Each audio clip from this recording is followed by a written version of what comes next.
Hello, boys and girls. Got another video for you fine folks on the internet today. Another installment in the Matthew Buckley Talks music series. Looking at a particularly obscure album. We've got Let There Be Dark and There Was Dark by Curfew, or The Curfew. They're credited as both. Issued on United Artist Records as a stereophonic vinyl, and that's it. Never reissued in any other format.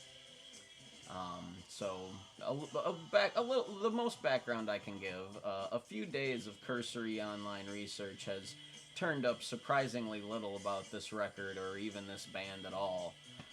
This appears to be the only album they ever released. Never once, as I said, repressed or reissued in any other format. Cassette, 8-track, CD, nothing.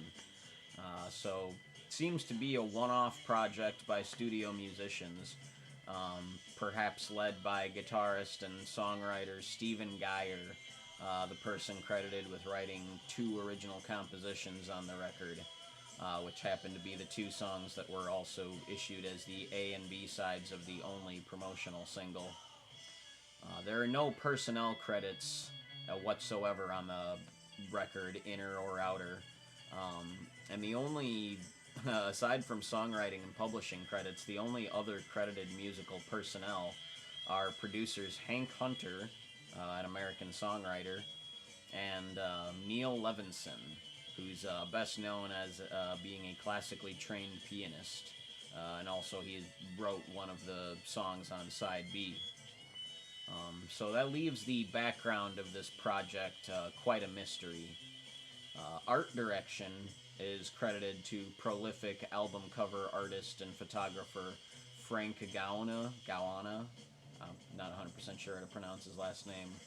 And the illustration on the cover is credited to Weingartner. So, rather scant information, but in any case, aside from 2 originals written by Geyer, the album is mostly a collection of covers of popular 60s tunes. You gotta have a formula. So, on to the music itself.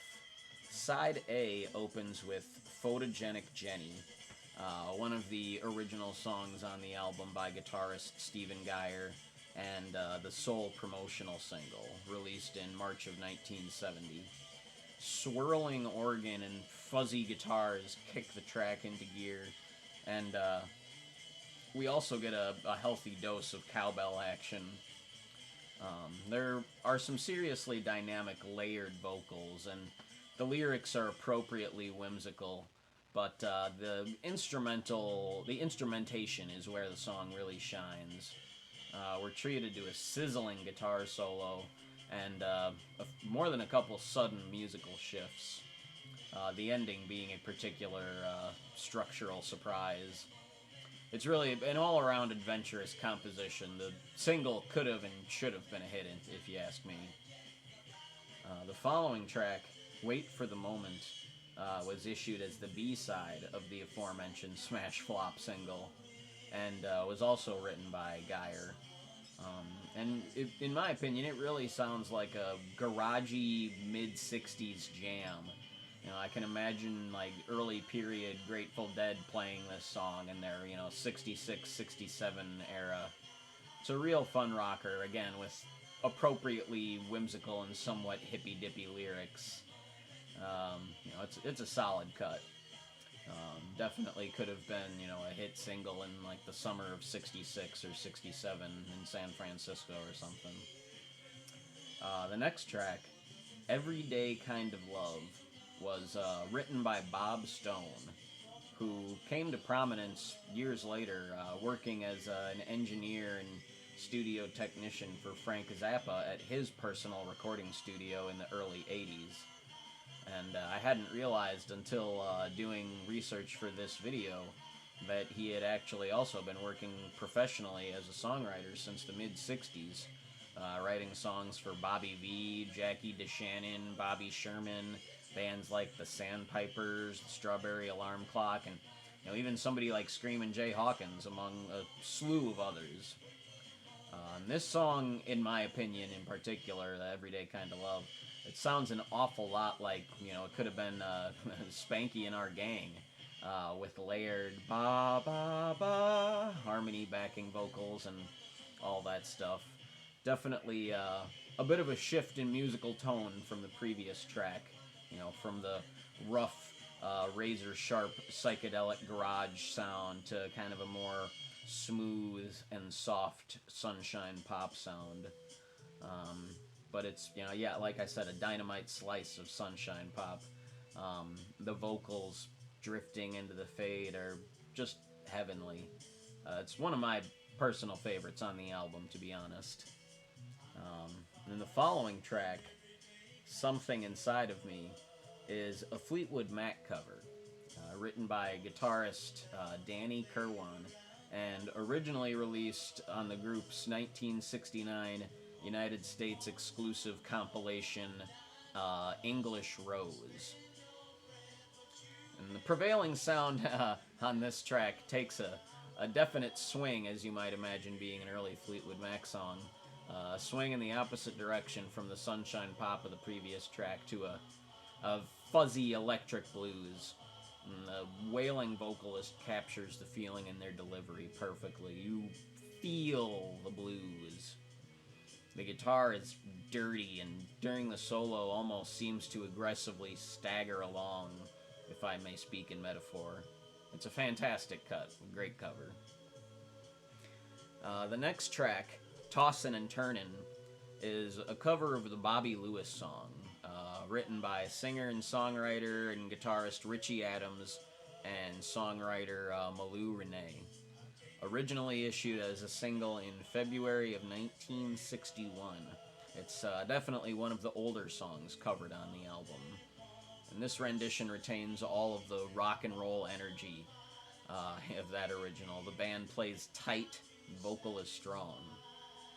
You could argue for sure that it's, a little bit of filler, but it's real fun filler in any case, and, a fine ending to side A. Side B opens with a cover of Ode to Billy Joe, written by country singer and songwriter Bobby Gentry, and issued as the lead single from her album of the same name in July of 1967. Definitely an interesting choice for the band to cover. This reading of the song defied my expectations upon first listen. It still very much sounds psychedelic and progressive and almost garagey even as the rest of the album. A helping of wah guitar and lots of distant, searing guitar lines, plus very psychedelic backing vocals, especially in the outro, definitely help out with that feeling. But the instrumentation overall is still rooted mostly in the blues, with the group vocals being delivered in an appropriately rustic and jaunty set of hoops and hollers. It's probably the most interesting reinterpretation of all the covers on the album. It's very well done. The next track, Sittin' in Circles, was originally written by keyboardist Barry Goldberg, first recorded and released by his then band, The Electric Flag, later recorded and released as a hit single by Steve Miller Band in April of 1968. Goldberg would go on to issue his own third version 4 months later with his solo project band, Barry Goldberg Reunion. But this cover, unlike the previous track, is probably one of the most similar to its original versions. Its original, separate versions by those three groups, because all of those three are relatively similar in their interpretations as well. But yeah, it's pretty true to the other arrangements, and that's in no way meant as a slight. It's a very solid and groovy jam, another feel-good song, albeit much more low-tempo. It's a classic psych rock ballad, no matter whose version you're listening to. And the next track, It Must Be Love, was written by, as I mentioned earlier, classically trained pianist and album co-producer Neil Levinson, and was originally recorded by the Irish band The Creatures, issued in March of 1966. But so it's interesting that he, wrote that song for another band in the earlier '60s, and then was co-producing this album and brought that song along. I'm assuming that's how it went. But in any case, I'm a real sucker for songs like this. An up-tempo love song with either group vocals and or higher register backing vocals. This is another one that sounds like it would have fit in the songbook of Spanky and Our Gang, or even, in a group like the Mamas and the Papas. More Sunshine Pop, please and thank you. The next track, Summertime, from Porgy and Bess, is one of the most famous pieces of the American songbook, composed by legendary pianist George Gershwin, lyrics by author DuBose Hayward, and also credited to Ira Gershwin. This reading is bluesy and dark. Once again, electric blues. We have, much like on side A, the juxtaposition of a slice of sunshine pop immediately followed up by gloomy electric blues.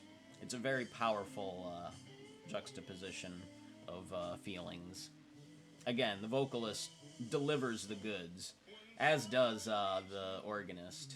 In my opinion, the real MVPs of the band on this particular cut are the organ and bass players. The guitar solo, while solid and even spirited, doesn't necessarily blow me away on this track as much as the supporting players do. And props again to the vocalist. The next track, I Got to Find Me a Woman, was written by American songwriter and record producer Jeff Barry, along with Canadian singer and songwriter Andy Kim. Originally recorded and released by short-lived pop rock group The Rich Kids in July of 1967, the song would have been right at home on the Monkees TV show, in my opinion. Powerful 2+ minute package of pop melody and more of those sunshine-drenched vocals I just eat right up. Much like the closer of side A, you could argue that this is something of fluffy filler to pad out the album. But again, just like before, it's fun, well-made, fluffy filler. And side B. So, final thoughts. This is really something of an enigma as far as what's what and who's who with this record. But in any case, it's a pleasant listen. The original songs are spirited and ambitious, and the covers were clearly developed with care and consideration. You feel they have their own identity. And the sequencing is also well done. Even when the mood drastically shifts between tracks, it feels like a natural shift, and shows off the range of feelings and styles represented within the record. The original songs by Stephen Geyer and the Bob Stone pen track are definite highlights, and in any just universe, all three would have been all over the radio. That being said, for an album released in 1970, a lot of it does sound like it was already dated, kind of behind the times. It very much sounds in step with the psychedelic freakouts and proto-punk garage bands of 1966 and 67, and with the blossoming psychedelic sunshine pop sounds of 1967 and 68. But by 1970, the record-buying public, as far as rock music goes, was mostly looking for heavier and harder rock sounds. The Doors, Jimi Hendrix, Santana, Led Zeppelin, stuff like that. It's unlikely that this record, all that being said, it's unlikely this would have been much more successful if it had been released a couple years earlier, but it certainly would have better fit in with the contemporary sounds of the mid-'60s as opposed to the late '60s and '70s. And a closer look here at the album art, it's definitely much. I've seen a couple other people say online that when they saw this album art, they expected something that would be a little more dark and hard rock. So I'd definitely say that I was in that boat as well. I expected this to be a little more harder edged, but I'm still pleased with it. In the back cover, you get the layered text of Curfew and some scant credits. A little set of not exactly lyrics, but just kind of, I guess we could call it a poem about curfew. And the publishing credits and art credits. The record itself is just on a regular United Artists label, and as you may notice, it credits the band as The Curfew on the label as opposed to just Curfew. And interestingly enough, neither side has the album title on the label, which is kind of funny. But, whatever. So this is definitely an oddity of an album. It's a shame it's never been repressed on CD or anything, at least. But yeah, I'm very glad I stumbled upon this thing. It's definitely, again, for somebody who loves that mid-60s psych rock pop and sunshine sound, it's right up my alley, even though you wouldn't think this cover screams sunshine. There's a good amount of sunshine in there. The only tracks that really feel dark like this are the Fleetwood Mac cover and the Summertime cover. But anyway, as I said, this is a very pleasant listen. Overall, all things considered, I think I'd rate it a solid 7 out of 10. It's definitely not a life-changing album, but it's very interesting start to finish. And it makes me sad that there's not more information about who's playing on it and who's doing what, because I'd, love to, be given some props to more of the players. So that being said, if anybody out there has any information on this record that I don't, be sure to drop some info in the comments, because I'd love to know a little more about this. But that being said, that's about all I gotta say. So thanks for watching all the way through to the end. I appreciate any and all viewership. Let me know in the comments below. Are you familiar? Have you heard this album, Let There Be Dark, and There Was More Dark? Are you familiar with Curfew or The Curfew at all? Like I said, they're pretty obscure. Only one album, only one single release, so I would be surprised if there are too many of you out there that know about this, but I'd love to hear if there are any of you. So, yeah, drop a line in the comments. Let's get a discussion flowing. Again, I appreciate any and all viewership. Stay tuned for more, because there'll be more. This has been Matthew Buckley Talks Music with Let There Be Dark, and There Was More Dark by Curfew. The Curfew. Music is the best.